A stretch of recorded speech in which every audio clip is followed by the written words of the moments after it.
बेयाव नोंथांमोना नै मबिक्वुइक बे 5.1k मोनगोन। नोंथांमोना बेखौ रेजिस्टार खालामनांगोन नै बे डिटेल्सआव नाय बेखौ नोंथांमोना नाय लोगोफोर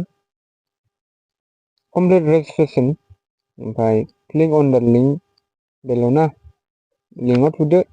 थुनाय लोगो लोगो नोंथांमोना इनस्टल खालामदो रेजिस्टार खालामदो होमबानो 466 खौ मोनगोन नोंथांमोना आरामसे ओमफ्राय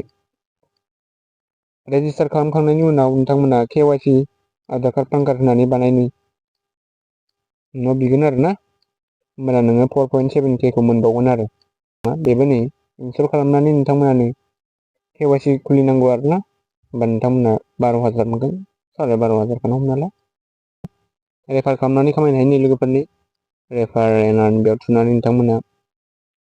खामायनो हायो आरो ना WhatsAppफोराव नोङो सेयार खालामनानै हरदो डिमेट एकाउन्ट खुलिनांगौ नै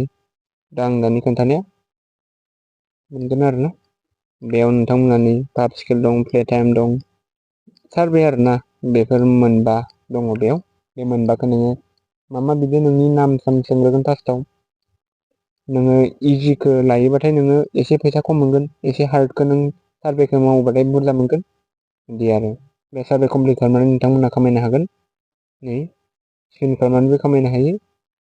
टास्क कमप्लिट खालामनानै खामायनो हायो रिवार्डसआ नै आं जेथिया टास्क कमप्लिट खालामगोन होनबाना आंनि बे रिवार्डसआ नैयाव देखायगोन बोरै उइड्र खालामनो हायोना लोगोफोर नायनानै ला 1400 जायोबाथाय आङो 10 थाखा मोनगोन UPI आव प्ले स्ट'राव आङो 1100 आवनो 10 रुपिस मोनगोन